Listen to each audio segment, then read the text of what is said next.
Hello everyone, welcome to लक्ष्य air force. First question है, एक सरल लोलक एक ट्रॉली की छत से लटका हुआ है। ट्रॉली क्षैतिज दिशा में त्वरण ए से गति कर रही है। तो सरल लोलक का आवर्तकाल टी बराबर 2 पाई अंडर रूट एल बटे जी डैश है। तो जी डैश का मान क्या होगा? देखो, आपके पास क्या है, एक ट्रॉली है, ठीक है, वो मूव कर रही है एक्सेलरेशन ए से हॉरिजॉन्टली।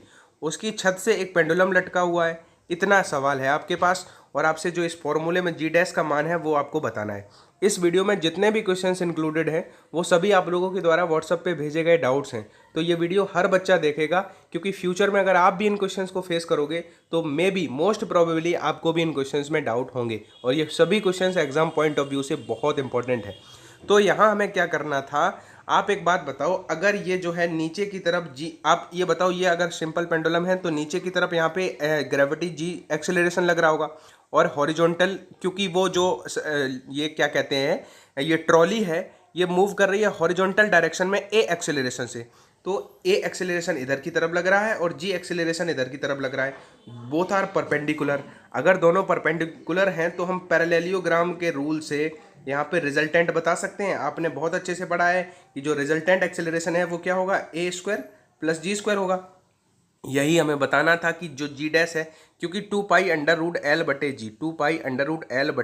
जी, तो यहाँ पे जी डैश जो है वो कई बच्चों ने सोचा कि जो लिफ्ट से इसको कंपेयर करने लगे, लिफ्ट में ऊपर जाने पे क्या हो जाता है, नीचे क्या हो जाता है। तो ये आंसर्स नहीं है। आपका जो रिजल्टेंट है वो जी क्या होगा, under root G square plus A square. Copper wire has resistance R. If wire made in circular shape then find the resistance between two diametrically opposite point in terms of r।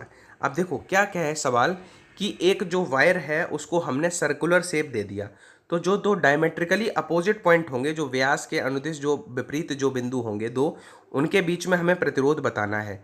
तो इसका answer तो है R/4। कैसे है कि जो अब resistance जो होता है वो लेंथ के डायरेक्टली प्रोपोर्शनल होता है। अब आपको जो है अपर और लोअर में इक्वल लेंथ है, क्यों, डायमीटर है, तो ये लेंथ और ये लेंथ इक्वल है, तो आधी आधी है। तो रेजिस्टेंस भी यहाँ का पूरा आर था, तो ये R/2 और R/2 है। और इन दोनों को जब पैरेलल में जोड़ेंगे तो पैरेलल के लिए आर इक्विवेलेंट जो होता है 1/R1 प्लस 1/R2 होता है। तो जब इसको सॉल्व करोगे तो R/4 आएगा। ठीक है, अब रही बात, ये तो है बिल्कुल इजी सवाल, लेकिन इसी पैटर्न पे एक सवाल जो है वो पूछा गया था, एक स्क्रीनशॉट हमें मिला। मेरी बात ध्यान से सुनना, R/4 इसका आंसर हो गया। कैसे हुआ मैंने थोड़ा आपको समझा भी दिया, लेकिन क्वेश्चन जो है वो आप जो प्रैक्टिस सेट में किसी बच्चे को मिला, हमें स्क्रीनशॉट भेजा कि 10 सेंटीमीटर जो है उसका रेडियस था। ठीक है, सर्कुलर जो शेप दिया गया, 10 सेंटीमीटर का सर्कल बना, और जो 12 ओम जो था वो पर मीटर जो था, इतना रेजिस्टेंस था 12 ओम पर मीटर। तो आप बताना था। तो बच्चे ने क्या गलती की कि सीधा 12 में 4, इस फॉर्मेट को उसने रट लिया था, तो उसने सीधा सीधा 12 में 4 से डिवाइड कर दिया, 3 ओम आंसर क्लिक कर दिया, जो कि एक ऑप्शन में भी था अनफॉर्चुनेटली। लेकिन ये आंसर नहीं होगा, क्योंकि इस सवाल में आपने ध्यान से नहीं पढ़ा कि 12 ओम जो था वो पर मीटर के लिए था। अब एक बात बताओ, 10 सेंटीमीटर रेडियस का एक सर्कल है, तो उसका सरकमफेरेंस कितना हो जाएगा, परिधि हो जाएगा, वो हो जाएगा 2 पाई इंटू रेडियस। रेडियस थी 10 सेंटीमीटर, इसको मीटर में करेंगे तो 10/100 होगा, यानी कि इसको 10 से काटेंगे तो पाई/5 आएगा, क्या, सरकमफेरेंस। तो अगर 12 ओम था पर मीटर के लिए, तो ओवरऑल टोटल रेजिस्टेंस जो होगा वो कितना होगा, पाई/4 आपका टोटल लेंथ है, और ये पर मीटर के लिए 12 था, तो 12 से मल्टीप्लाई करेंगे तो 12 पाई/5 आएगा। ठीक है, इतना रेजिस्टेंस। आप उसी तरह से करेंगे, दो इक्वल पार्ट में है तो ऊपर वाले का बटे 2 कर देंगे, यानी कि 12/10, यानी कि 1.2 पाई हो जाएगा। और अब इसमें आर इक्विवेलेंट लगा देंगे तो हमारा 0.6 पाई, ऐसे कुछ उसका आंसर था। अब आप जो भी आप अगर वीडियो देख रहे हैं, आपने ये क्वेश्चन हमें भेजा था, तो अब आप समझ गए होंगे कि आपका 3 गलत क्यों था। ठीक है, तो इसका आंसर क्या हो जाएगा, R/4। हो सकता है अगर बेसिक क्वेश्चन इजी आएगा तो सीधा इतने ही क्वेश्चन पूछ देगा वो। इन स्टूडेंट्स की कंप्लीट प्रिपरेशन हो चुकी है, वो अब मॉक टेस्ट लगा सकते हैं, क्योंकि मॉक टेस्ट के थ्रू आप नए नए क्वेश्चंस देखोगे और अपने आप को इवेल्युएट कर पाओगे कि आप कहाँ स्टैंड करते हो, और आप टाइम मैनेज कर पाओगे। तो एयरफोर्स ग्रुप XY के लिए one of the best platform है आप टेस्ट सीरीज के लिए, परीक्षा एप्लीकेशन। इसका लिंक डिस्क्रिप्शन बॉक्स में दिया हुआ है, डाउनलोड वहां से कर लेना। और उसमें जब डिफेंस वाले सेक्शन में जाके आप एयरफोर्स ग्रुप XY या नेवी AA SSR जिस भी एग्जाम के लिए एनरोल करोगे, तो आपको एक कूपन कोड अगर आपके पास होगा तो आपको 150 रुपये का डिस्काउंट मिल जाएगा। तो आपका, मेरा जो कूपन कोड है वो है ANU50, ANU50। ठीक है। जैसे ही आप इसको अप्लाई कर दोगे तो आपको 149 रुपये में ये मिल जाएगी, और ये बहुत ही नॉमिनल प्राइस है। और मैं कहता हूँ 150 रुपये में आपको इतने नए नए वैरायटी ऑफ क्वेश्चंस मिलेंगे, टाइम मैनेज आप कर पाओगे। तो इसमें मेरे अकॉर्डिंग आपको इनरोल कर लेना चाहिए। 8 त्रिज्या की द्रव की एक बूंद है, उसको 8 छोटी छोटी बूंदों में तोड़ा गया। तो इस प्रक्रिया में किया गया कार्य क्या होगा यदि द्रव का पृष्ठ तनाव जो सरफेस टेंशन है वो टी है। ठीक है। अब इस सवाल को भी एक बच्चे ने भेजा है। तो देखो, या तो आपने पिछले वीडियोस नहीं देखे हैं, और अगर पिछले सारे वीडियोस देख लिए होते तो इस तरह का क्वेश्चन आप हमें ना भेजते। ठीक है। तो मैं आपसे यही कहूँगा कि आप प्लेलिस्ट को मल्टीपल टाइम रिवाइज करते रहो, क्योंकि हर वो चीज़ जो आवश्यक है आपको पास कराने के लिए वो मैं बता चुका हूँ। इस तरह के सवालों की हमने ट्रिक बताई हुई है जो बच्चे रेगुलर पिछले कई दिनों से जुड़े हुए हैं।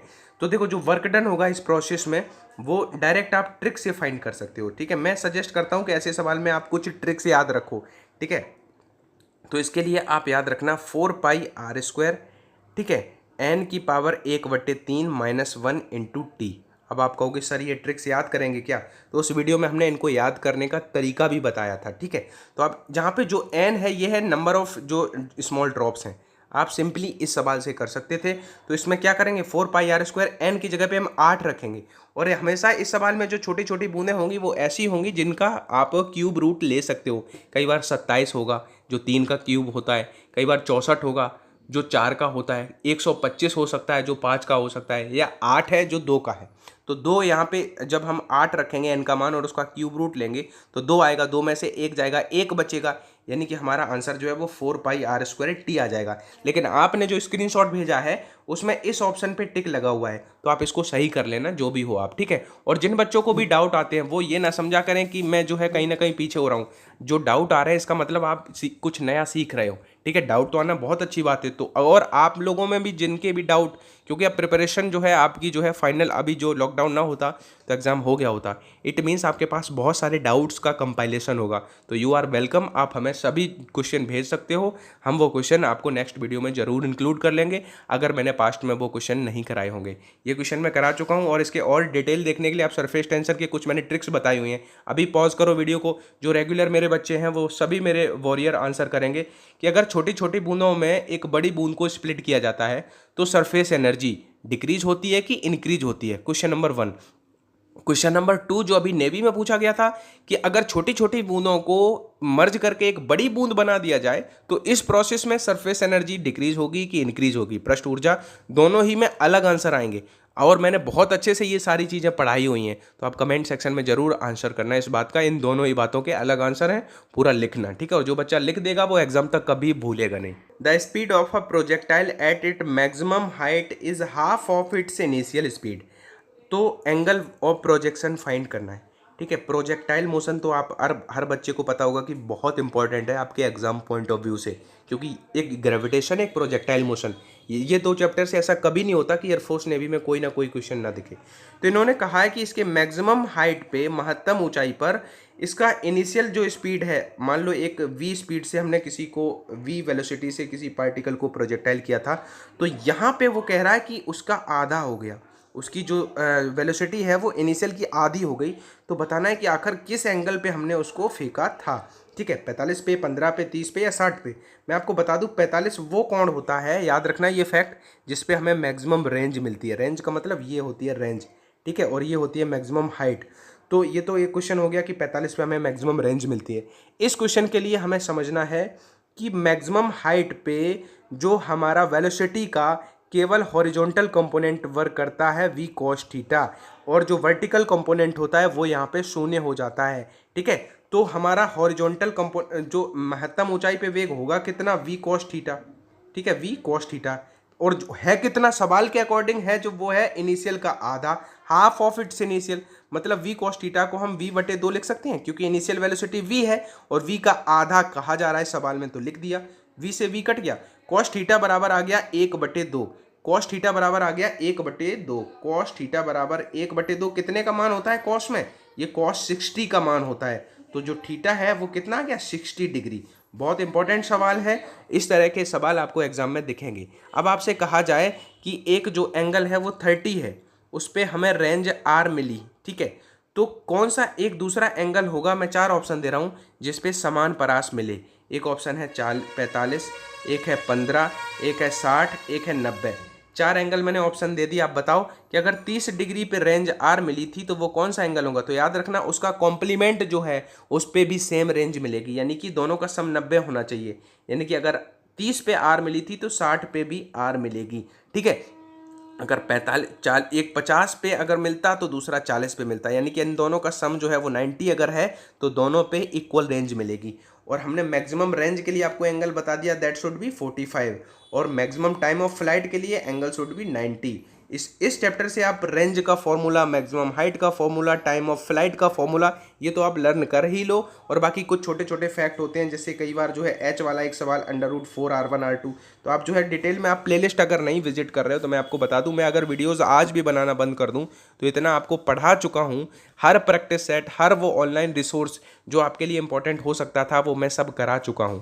ठीक है, बस आप पे डिपेंड करता है कि आप कितना। बच्चे ऐसे भी हैं जो 8-8, 10-10 वीडियो एक दिन में, क्योंकि 10-10, 15-15 मिनट के वीडियो होते हैं, मिनी मॉक टेस्ट होते हैं, तो छोटे छोटे वीडियोस 10-10 वीडियोस बच्चे देख रहे हैं। तो अब आप सोच लो कि सिलेक्शन की रेस में कौन आगे है। ठीक है, एक कण का विस्थापन समीकरण हमें दिया गया है sin πt cos πt, तो उसका एम्पलीट्यूड बताना है। तो पहले तो वो तरीका बता दूं जो इन जनरल ज़्यादातर बच्चे करेंगे, फिर इसकी ट्रिक भी है। अब देखो हमने इसमें क्या किया, सवाल के अकॉर्डिंग देखना होता है। हम अगर √2 से मल्टीप्लाई कर दें और √2 से डिवाइड कर दें और उस डिवाइड वाले को अंदर मर्ज कर दें तो ये हो जाएगा cos πt, प्लस यहाँ भी हम उससे डिवाइड कर दें तो ये हो जाएगा sin πt। अब आप ध्यान से देखो कि इसको हम sin 45 लिख सकते हैं, तो sin a cos b, plus इसको cos 45 लिख सकते हैं तो cos a sin b, तो इसको sin a प्लस बी लिख सकते हैं तो a√2 sin a plus B, यानी कि sin 45 प्लस πt। और इसका मैक्सिमम वैल्यू जो है वो कितना हो जाएगा, 1। ठीक है, एम्पलीट्यूड का मतलब इसका मैक्सिमम वैल्यू अगर 1 हो जाएगा तो a√2 आंसर आ गया। लेकिन हमें इतना, आंसर डी हो गया, लेकिन इतना नहीं करना है। हमें क्या नहीं करना है, हमें इतना नहीं करना है। हमने इस सवाल को पहले भी बताया था, जो भी हो आपने ये सवाल भेजा है तो इसका मतलब आप भी जो है मेरे चैनल पे नए हो। हमने क्या बताया था, यहाँ पे कॉस का जो कोफिशिएंट होगा और साइन का जो कोफिशिएंट होगा उन दोनों का स्क्वायर रूट में आप जो है वो स्क्वायर कर लो, ये जिस तरह से। तो आप जो है यहाँ पे 1 था, इसको हम a1 मान लेते हैं और इसको a2 मान लेते हैं। यहाँ पे कुछ कोफिशिएंट गुणांक दिए होंगे इंडिविजुअल साइन और कॉस के, तो वही रिजल्टेंट जो है वो कण का जो फाइनल एम्पलीट्यूड हो जाएगा। तो यहाँ पे क्योंकि इनके कोफिशिएंट कुछ है नहीं तो एक एक कंसीडर करें तो एक एक का मतलब हो जाएगा √2, तो √2 टाइम्स हो जाएगा √2a।